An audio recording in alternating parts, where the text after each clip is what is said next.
Madame, monsieur, bonsoir. À la une de ce journal du mardi 31 janvier, la reprise de la société Petitjean par un groupe saoudien. Cette fois, c'est officiel et c'est une nouvelle page de l'histoire de l'usine Riyad qui se tourne. Le tribunal de commerce de Troyes a dû trancher entre deux repreneurs potentiels, un groupe allemand, un autre saoudien. Ce dernier avait les faveurs des salariés. Reportage à suivre. Maillon essentiel du recensement, l'agent recenseur effectue un travail de fourmi pour fournir des chiffres fiables et ainsi établir des données statistiques qui auront un impact sur l'économie. À Troyes, entre porte-à-porte et absence, nous avons suivi l'un d'entre eux sur le terrain. Le vélo en promo, la Fédération française de cyclotourisme a demandé au département de proposer des circuits balisés. Dans l'Aube, il y en a 24 et ils sont désormais disponibles en téléchargement pour les GPS. Explication à la fin de ce journal. Le délibéré a été rendu en début d'après-midi par le tribunal de commerce de Troyes. C'est donc le groupe saoudien Al Babtain qui va reprendre l'usine Petitjean à Saint-André-les-Vergers. À l'issue d'une matinée tendue, les salariés ont accueilli la nouvelle avec un soulagement relatif car l'ensemble du personnel ne sera pas repris. L'effectif sera réduit à 459 contre 500 aujourd'hui. Les Saoudiens étaient en concurrence avec un groupe allemand. C'est donc l'épilogue d'une période d'incertitude. Compte rendu de cette journée avec Annabelle Millet. Ce n'est pas une happy end parce que 49 personnes vont rester sur le carreau. Malgré tout, les salariés de Petitjean respirent un peu mieux depuis l'annonce de leur reprise par Al Babtain cet après-midi. Nous sommes tout à fait satisfaits par la décision du tribunal du commerce. On l'attendait, mais on n'était pas tout à fait certain de la bonne réponse, mais nous sommes satisfaits, c'est un soulagement. On va pouvoir repartir plus sereinement sur de plus bonnes bases, en espérant une amélioration, une pérennité de l'entreprise. On est satisfait. Maintenant, on n'oublie pas que le projet prévoit le licenciement de 49 personnes. Donc notre prochain objectif sera de limiter au maximum les départs contraints en favorisant les départs volontaires. Les deux offres de reprise avaient le même caractère de sérieux, même si Al Babtain semblait avoir quelques atouts supplémentaires dans son escarcelle. Il y a une plus grande complémentarité avec l'offre saoudienne par rapport à l'offre allemande, donc moins de risque de doublon, bien évidemment. L'investissement du côté saoudien est plus immédiat et plus conséquent. Et puis, il y a une inquiétude fondamentale avec l'offre allemande qui se décompose en réalité entre une reprise avec trois sociétés, une qui isole l'immobilier, une qui isole l'outil de travail et pour le reste l'activité des travailleurs. 17 millions d'euros de fonds propres, 459 salariés conservés, un financement sur plusieurs années assuré, pas d'emprunt, pas de sollicitation de l'État. Le projet saoudien avait toutes les qualités pour séduire. En outre, reprendre Petitjean, le leader mondial du poteau et du mât, assure enfin pour Al Babtain une présence en Europe et réciproquement. Nous pouvons avoir beaucoup de marchés pour Petitjean dans les pays du Conseil de coopération du Golfe. Il y a beaucoup de projets d'infrastructures qui se montent, notamment en Arabie Saoudite, aux Émirats ou au Qatar. Nous croyons pouvoir être une bonne opportunité pour Petitjean. Nous sommes une société industrielle, pas des investisseurs. Nous comprenons cette industrie. Nous avons une grande expérience dans ce domaine. Nous pouvons partager nos compétences et être complémentaires. Petitjean peut renforcer Al Babtain et Al Babtain peut renforcer Petitjean. À la fois en ce qui concerne le commercial, la technique, en fait sur tous les plans. L'offre de cession prend effet dès 0 heure le 1er février et dès ce mercredi, Al Babtain va retrousser ses manches sur le site de Petitjean. Du côté de Vallens-Saint-Georges, une information judiciaire pour disparition inquiétante a été ouverte ce soir par le parquet de Troyes. Suite à la disparition de Marie-Louise Rance, les investigations seront désormais menées par un juge d'instruction. Les gendarmes de Romilly et de Méry-sur-Seine continuent de ratisser le secteur pour tenter de retrouver cette quinquagénaire, ex-salariée de Doré à Fontaine-les-Grès. Mère de famille, elle a disparu sans laisser de traces depuis samedi 11h, alors qu'elle se rendait à pied chez sa sœur à 1 kilomètre de chez elle. Aucune hypothèse n'est privilégiée selon les enquêteurs, ni même par sa famille. Nous avons joint son époux, Hervé, il y a quelques minutes. Il est sous le choc, bien sûr. Il veut garder espoir. Je viens d'avoir le procureur et puis tout. Pour l'instant, l'enquête est à point mort.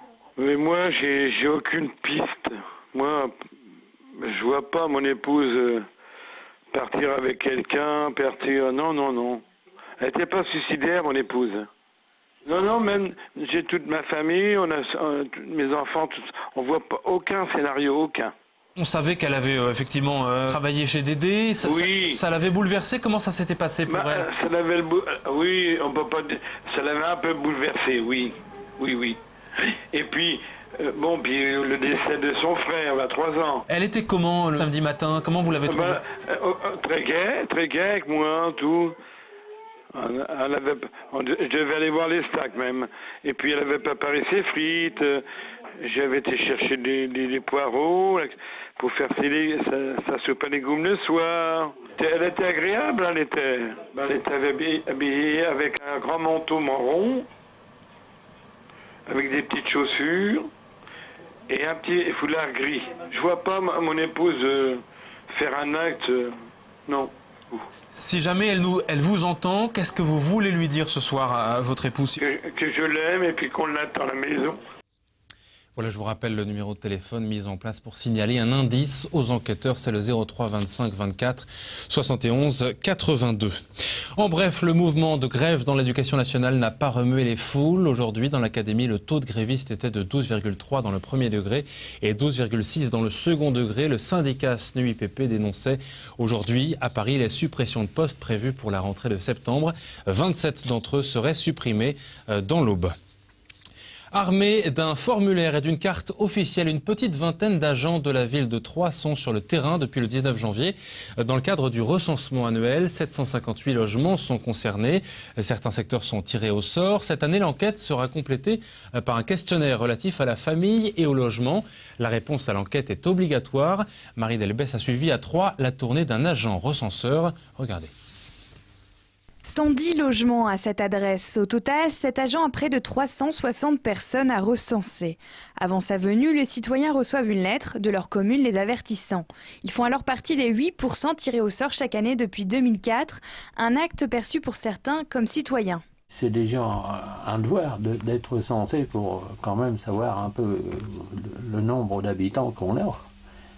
Mais ça ne me fait rien du tout, hein. Moi, au contraire, c'est obligatoire. Bon, on est obligé d'y passer. Pourquoi mettre un agent à la porte alors qu'il vient qui fait les papiers et tout ça? Donc je trouve ça tout à fait normal. Mais l'agent recenseur n'est pas toujours bien accueilli. Certaines personnes ont peur d'ouvrir leurs portes ou d'autres ne sont pas à leur domicile.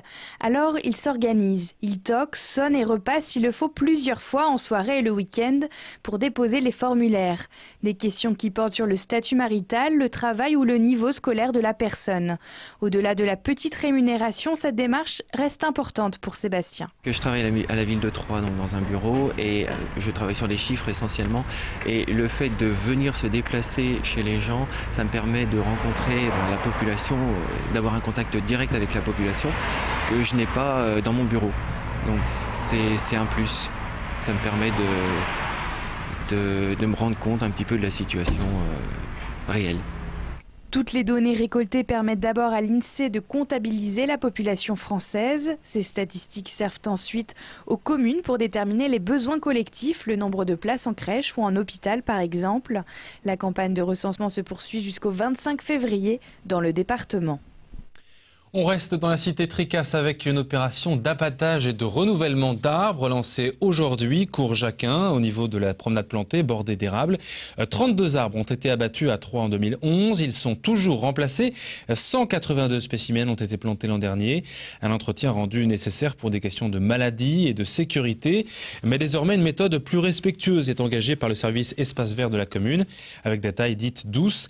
L'arbre fait partie intégrante de l'écosystème. Écoutez les précisions de Marc Brett, adjoint au maire de Troyes, chargé de l'environnement, au micro de Marie Delbès. L'arbre, il va contribuer à purifier l'air, si vous voulez, que nous respirons, l'air qui est malheureusement pollué, notamment par la circulation automobile.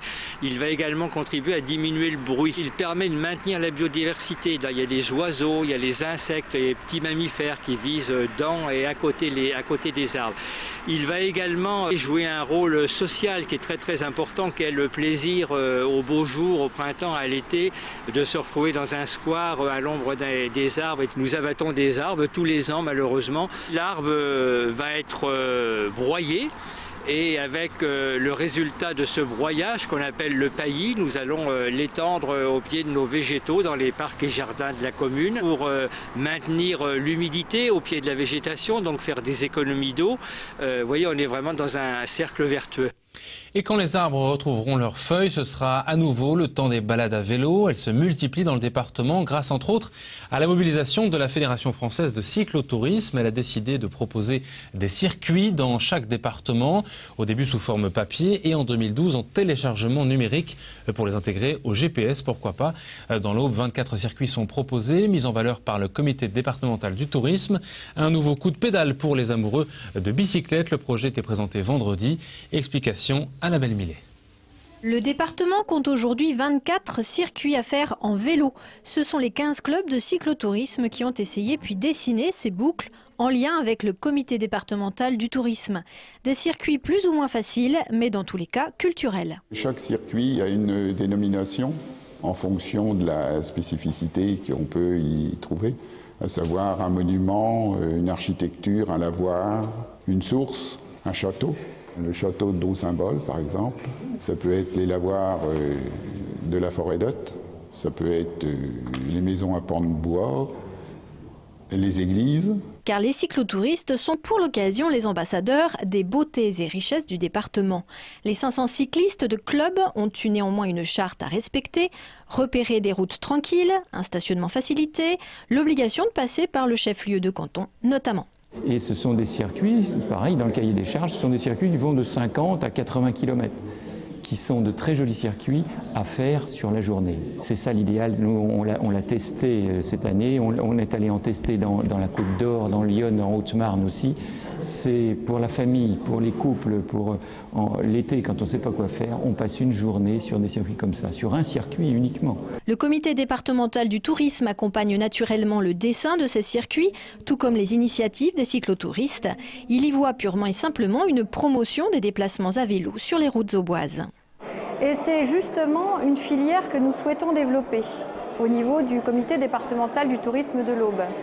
C'est clairement une filière qui a été initiée par le comité régional du tourisme, qui avait créé une charte, la Champagne à vélo, mais sur lequel nous étions les mauvais élèves. Et aujourd'hui, nous sommes passés le premier département de Champagne-Ardenne en termes de nombre de partenaires labellisés. Ce sont des campings, ce sont des hôtels, des hébergements, des restaurants et également des hébergements collectifs.